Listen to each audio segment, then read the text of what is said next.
Hey, book lovers. My name is Em, and I want to talk about books. And cats.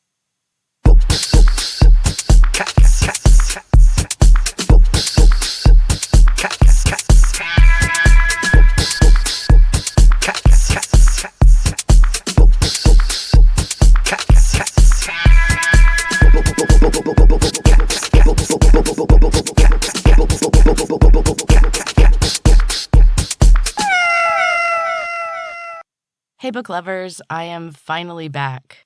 3 weeks off turned into almost 3 months in what seems like the blink of an eye. And I had a number of reasons. First, we added both a kitten and a puppy. I'm sure you've seen pictures if you follow the Books and Cats Instagram.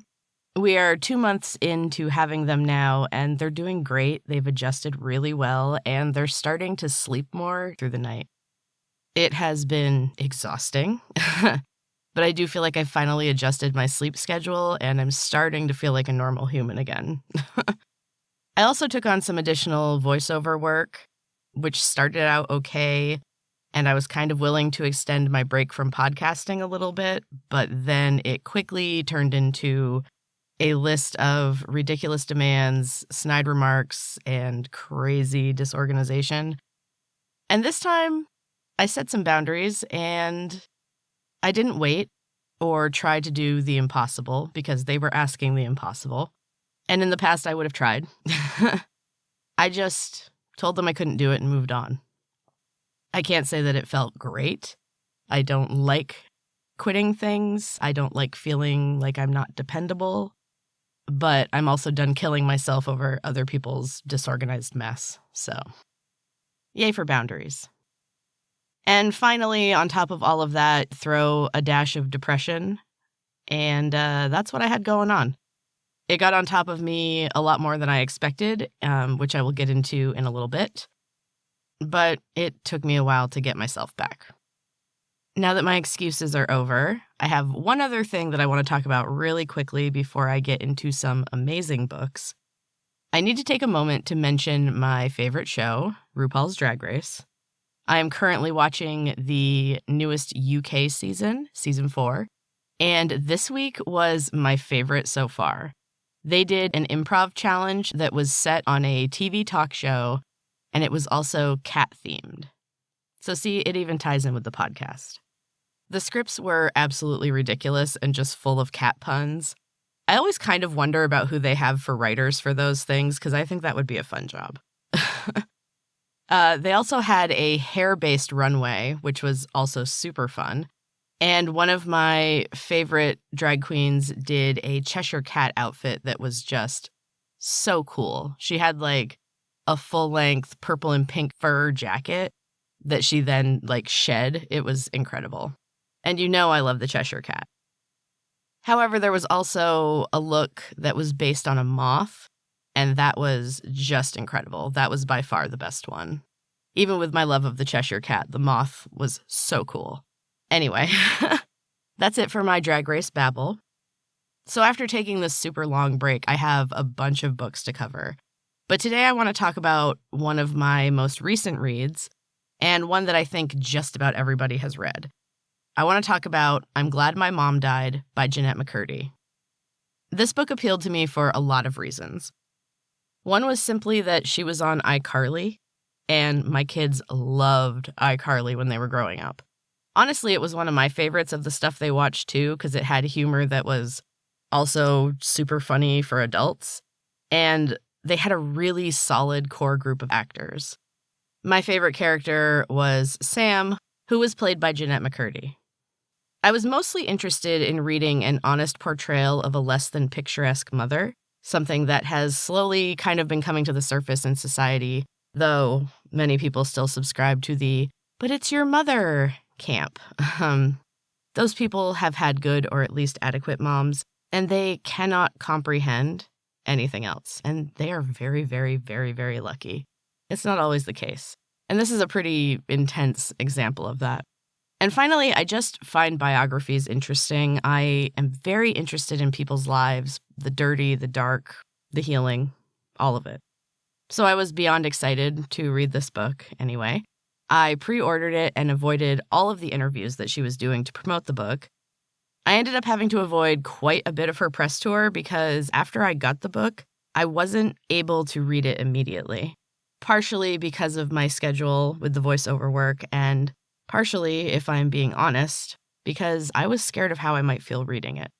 The word triggered has been overused to the point of it being kind of a joke, but it's a real thing, and I could see how this book might not be great for me. And of course, sometimes I just ignore my intuition when I really, really shouldn't. So this book hit me hard, like way too hard. Not everything is exactly the same, but there were way too many similarities. The parents, the dieting, the eating disorders, the sexual confusion, the abusive relationships. I kept having to put the book down and take some deep breaths or a couple times cry. And it would happen almost without warning. Like I would just suddenly start bawling over this book. This is being triggered for anyone who wants to try to make it a punchline. It is involuntary and it is rooted in tremendous pain. So, not super funny. Now, this book was great. I'm glad I read it, sort of. That being said, I don't ever want to read it again. I don't think it would be good for me. It wasn't good for me. The worst part was definitely the eating disorder talk. My first diet was at 8 years old, and an obsession with food has ruled my life for a very, very long time. About 30 years, to be more precise. And the bitch about eating disorders is that they are addictive. Hearing other people talk about it can spark that feeling of need again. I have done a ton of work to heal from my eating disorders, and there have been a few.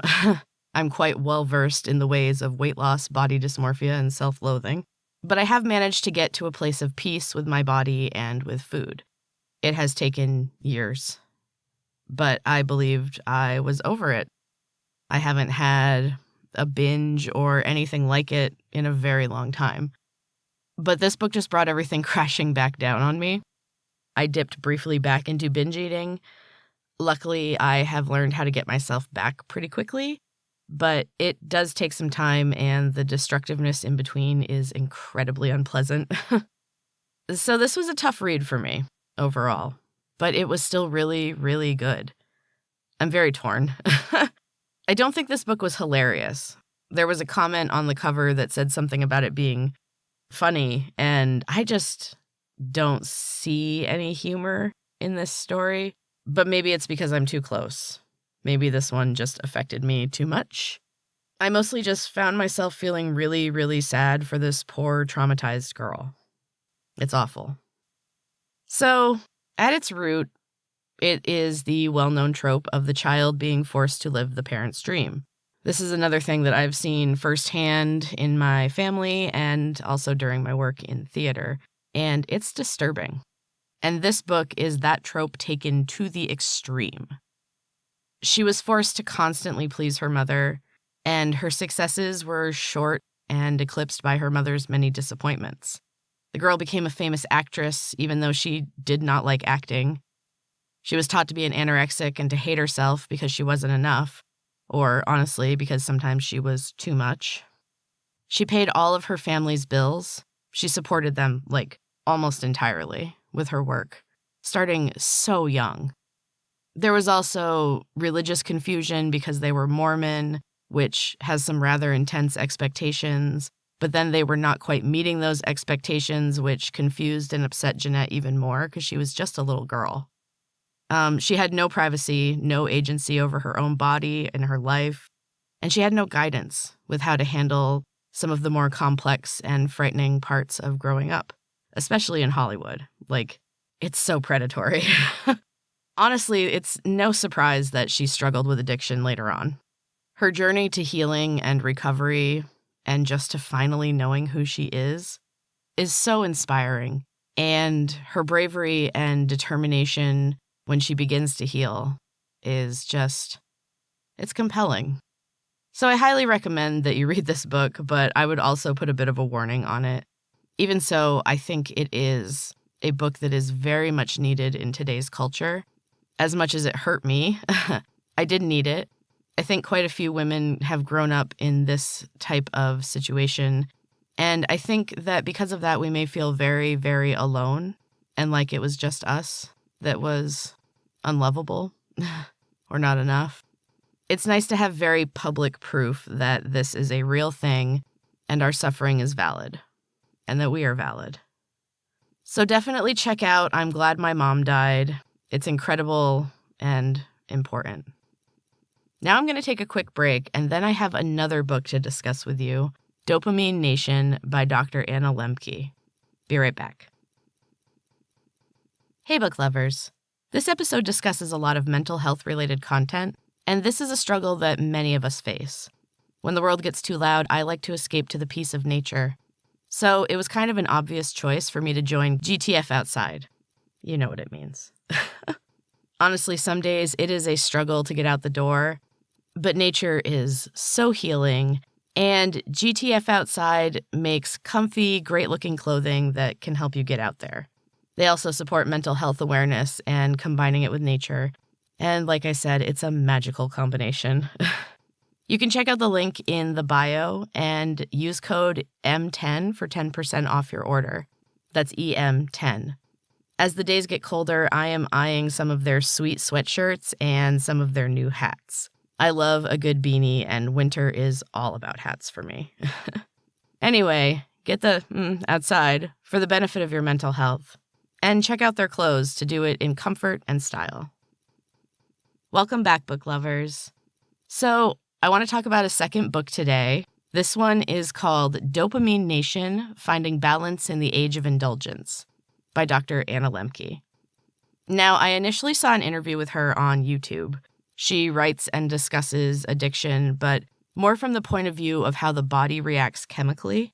Our endocrine system has all kinds of fun things like adrenaline, cortisol, and the one that she focuses on, dopamine. Dopamine is a reward chemical. It makes you feel good and it reinforces behaviors, which can be good, but also, and probably more often, honestly, it's not so good. And it can lead to addiction. Really, all addiction is just an addiction to dopamine. It just takes different forms for different people. Drugs, alcohol, food, shopping. The list goes on and on. This book covers these topics through stories from Dr. Lembke's own patients. It gives it a really personal touch, and it makes the realities of addiction, no matter what they're addicted to, just so disturbingly clear. And you can kind of see how just at a chemical level, it's an incredible struggle to break an addiction. It's a really interesting book. It's not super long. It's not bogged down in jargon that you're not going to understand. She does a really good job of explaining everything in a way that is easy to understand. I listened to the audiobook, and Dr. Lembke narrates it, and she has a really nice, soothing voice. And overall, it was just a really, really excellent book. So I highly recommend Dopamine Nation, Finding Balance in the Age of Indulgence by Dr. Anna Lembke. And now for the quote of the week, I decided to take one from Dopamine Nation because she's got a ton of good ones in there, but I thought this one was pretty good. I urge you to find a way to immerse yourself fully in the life that you have been given, to stop running from whatever you're trying to escape, and instead to stop and turn and face whatever it is. Then I dare you to walk toward it. In this way, the world may reveal itself to you as something magical and awe-inspiring that does not require escape. Instead, the world may become something worth paying attention to. I just really like that. That book was super interesting. I even backed up a couple chapters and listened to them again just to kind of soak it all in. So that is it for this week. I am back, so plan on another episode next week. I am doing a different release day. I am now putting the episodes out on Wednesdays. Hopefully I will keep doing that. And I will eventually be picking up my weekly writing project again, but I am working on a different writing project at the moment. That is coming soon, so stay tuned. If you are interested in purchasing either of the books that I discussed in this episode, you can find the links in the show notes on my website, booksandcatspod.com. And using those links can help support the podcast and keep it going. And I would greatly, greatly appreciate it. Because we are going to keep going and enjoying our books and our cats and our life. Thanks for sticking with me, book lovers. And until next time, keep reading.